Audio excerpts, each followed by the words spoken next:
Hello everyone and welcome to MPSC point. मित्रांनो, 4 जानेवारी तुमचा MPSC combine group B prelim 2025चा पेपर झाला. जसा पेपर झाला तसा सगळ्यांचा रिॲक्शन ज्या आहेत त्या पेपर मीडियम टू टफ होता अशा आल्या आणि याचं कारणही तसंच आहे. प्रत्येक प्रश्न मल्टीलायनर, जवळपास मॅक्झिमम प्रश्न मल्टीलायनर या पेपरमध्ये दिसत होते आणि सरळ सरळ कोणत्याच प्रश्नाचं उत्तर येत नव्हतं. त्यामुळेच थोडा लेंदी पेपर असल्यामुळे मॅथ आणि रिझनिंगपर्यंत बऱ्याच जणांना पोहोचता आलं नाही आणि जे पोहोचले तर त्यांना ते जे क्वेश्चन आहेत ते टॅकल झालेले नाहीत. तर या पेपरमध्ये मॅथ आणि रिझनिंगचा नेमका अप्रोच कसा असावा आणि आपण सिच्युएशन कशा हँडल केल्या पाहिजे यासंबंधी हा व्हिडिओ आहे. बघा, आता मला माहीत आहे की पेपरमध्ये खूप वेगळं वातावरण असतं, पण काही सेल्फ एक्सपिरियन्समधून मी तुम्हाला गोष्टी सांगतो त्या नक्कीच तुमच्या येणाऱ्या ग्रुप सी मध्ये कामी येतील. सो चला तर आजच्या व्हिडिओला सुरुवात करूया.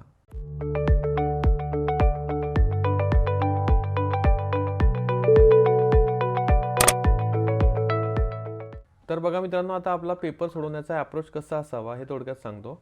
सो बघा, 81 नंबरचा प्रश्न. आता गणिताचे सेट ए मधील 81 ते 100 पर्यंत प्रश्न होते. यातील काही गणिताचे आणि काही बुद्धिमत्ताचे प्रश्न होते. मग कोणता प्रश्न स्किप करावा, कोणता प्रश्न सोडवायला घ्यावा, कोणता प्रश्न नंतर सोडवायला घ्यावा, हे सगळं आपल्याला मॅनेज करावं लागतं. पेपरमध्ये सर्वात महत्त्वाची गोष्ट म्हणजे तुम्ही गणिताला किती वेळ देताय. बघा, जर तुमचं गणित चांगलं असेल तर 20 मिनटं देखील सफिशियंट असतात. काहींना 15 मिनटामध्ये देखील सर्व सुटतं, पण ते त्यांचं गणित मुळातच खूप चांगलं असतं किंवा त्यांचा स्पीड चांगला असतो. पण एक जनरल जर विचार केला आपण तर 20 ते 25 मिनटं मिनिमम तुम्हाला गणित सोडवायसाठी उरले पाहिजे. अशा स्वरूपामध्ये तुम्ही प्लॅन केला पाहिजे.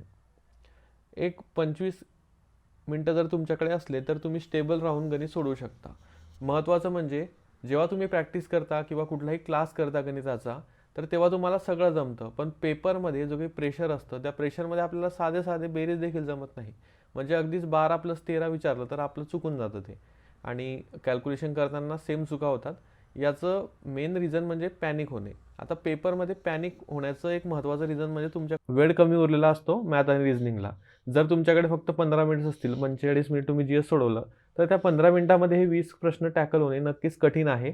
त्यामुळे एकतर तुमच्याकडे वेळ चांगला असावा आणि त्यासोबतच तुमचा स्पीड प्रॅक्टिस चांगला असावा. सोबतच कॉन्फिडन्स खूप महत्त्वाचा आहे. जर थोडा कॉन्फिडन्स डगमगला तर लगेच तुमचे मार्क्स खाली जाण्याची शक्यता असते. सो एक काळजी ही घेतली पाहिजे की ॲटलिस्ट 20 ते 25 मिनिटं मॅथला तुम्ही दिले पाहिजे. त्यानंतर कॉन्फिडन्स असावा. स्किप काय करायचं ते तुम्हाला समजलं पाहिजे, कोणतं गणित स्किप करायचं आहे, ब्रेकर कोणते आहेत हे तुम्हाला समजले पाहिजे त्या गणितामध्ये किंवा सर्व उदाहरणांमध्ये. सो आपण एक एक क्वेश्चन थोडा अप्रोच बेस्ड डिस्कस करूया. मी तुम्हाला इथे एक्सप्लेनेशन नाही सांगणार, ते ऑलरेडी जे शिक्षक आहेत त्यांनी सांगितलेलं आहे आणि तुम्ही बघितलं देखील असेल. बघा, आता सेट ए मध्ये पहिलाच प्रश्न हा होता, 15 पदांची बेरीज किती आहे, ही खाली सिरीजमधील. मग आता हा प्रश्न जर तुम्ही PYQs केलेले असतील चांगले तर मेन्सला आधी विचारलेले आहेत या स्वरूपाचे प्रश्न. मग त्या स्वरूपामध्ये जर तुम्ही तो अभ्यास केलेला आहे तर इथे शांततेत जर सोडवला तर हा प्रश्न सुटतो. पण मी तरी म्हणेल की मॅक्झिमम लोकांना हे काय आहे हेच कळत नाही, त्यामुळे उत्तराकडे जाणं कठीण होऊन जातं. म्हणून हा प्रश्न स्किप तुम्ही जरी केला असता तरी चाललं असतं. बघा, आता प्रत्येकजण तुम्हाला म्हणेल की खूप इझी क्वेश्चन्स होते, पण त्यांना म्हणा एकदा की तुम्ही एकदा तिथं बसून बघा आणि तिथं त्या वेळेमध्ये ते सोडून बघा किती प्रेशर असतं आणि साधे साधे गणित देखील चुकतात. तेव्हा त्यांना कळेल की पेपरचं प्रेशर आणि इथं घरी बसून बोलणं किंवा लायब्ररीमध्ये फुशारक्या मारणे यामध्ये किती फरक असतो. आणि मी तुम्हाला सांगतो, जरी तुम्ही हे जे सगळं क्लासेसवाले सांगतात की आमच्या सोर्समधून आलं किंवा इतकं सोपं सोपं विचारलं, पण त्यांना जर तुम्ही तिथे बसवलं तर त्यांना अगदीच मी म्हणतो 40 पण मार्क्स पडणार नाहीत. कारण ते जे लोक आहेत ते त्यांच्या विषयामध्ये स्पेसिफिक आहेत, म्हणजे त्यांना त्यांच्या विषयातलं काहीही विचारा. पण आपल्याला किंवा सर्व विद्यार्थ्यांना, उमेदवारांना सर्व विषयांचा अभ्यास करावा लागतो. आपल्या डोक्यामध्ये एक प्रकारे सर्व विषयांची खिचडी झालेली असते आणि त्या एन्व्हायरमेंटमध्ये त्या कमी वेळेमध्ये 50-55 मार्क्स आणणे देखील खूप मोठी गोष्ट होऊन जाते जर पेपर या लेवलचा असेल तर.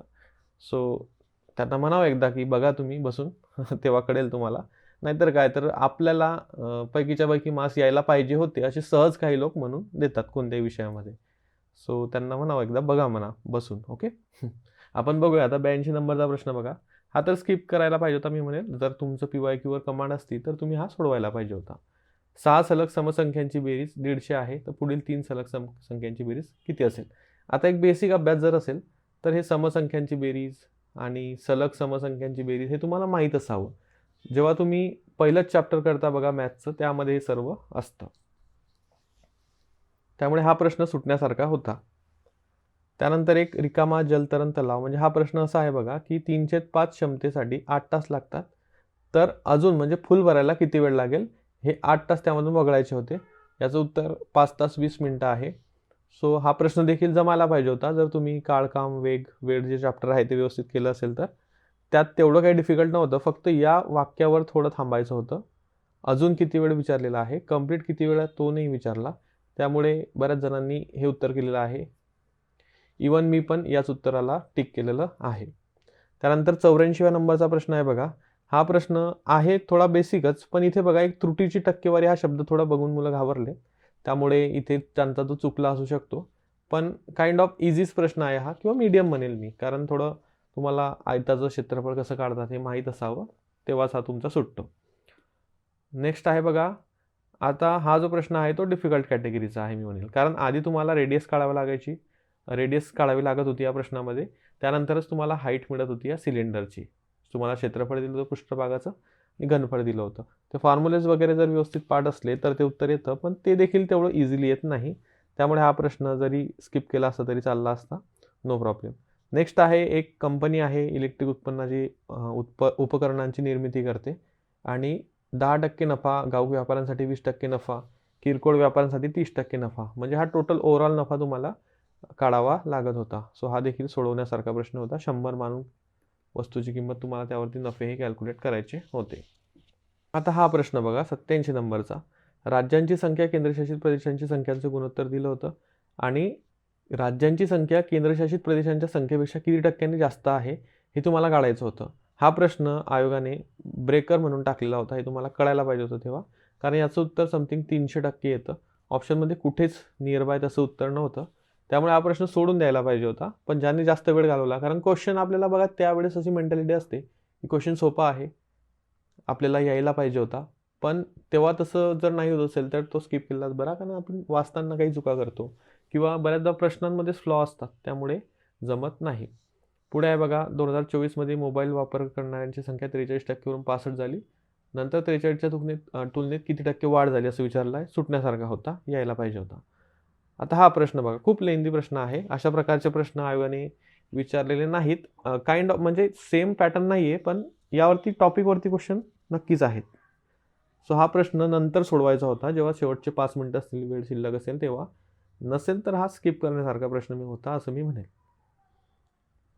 हा प्रश्न बघा सरासरीवरती आहे. हा प्रश्न यायला पाहिजे होता, म्हणजे 10 पुस्तकांची सरासरी दिली होती 160, म्हणजेच टोटल त्यांची किंमत 160 होईल, आणि 8 पुस्तकांची सरासरी जी आहे ती 9.5 दिली होती, त्यातून वजा करायचे होते. दोघींची बेरीज ती 84 यायला पाहिजे होती. यायला पाहिजे होता हा प्रश्न. त्यानंतर 1 ते 100 मध्ये किती अंक आहेत जे 4ने पूर्ण भाग जाणारे आहेत, त्यामध्ये 4 अंकसुद्धा आहे. नवीन प्रकारचा प्रश्न आहे. जमला तर ठीक, नाही जमला तरी पण ठीक, पण जर तुम्ही व्यवस्थित मोजले असतील तर हे 7च्या आसपासच भरत होते, त्यामुळे 7 मारलं असेल तर ते बरोबर येईल.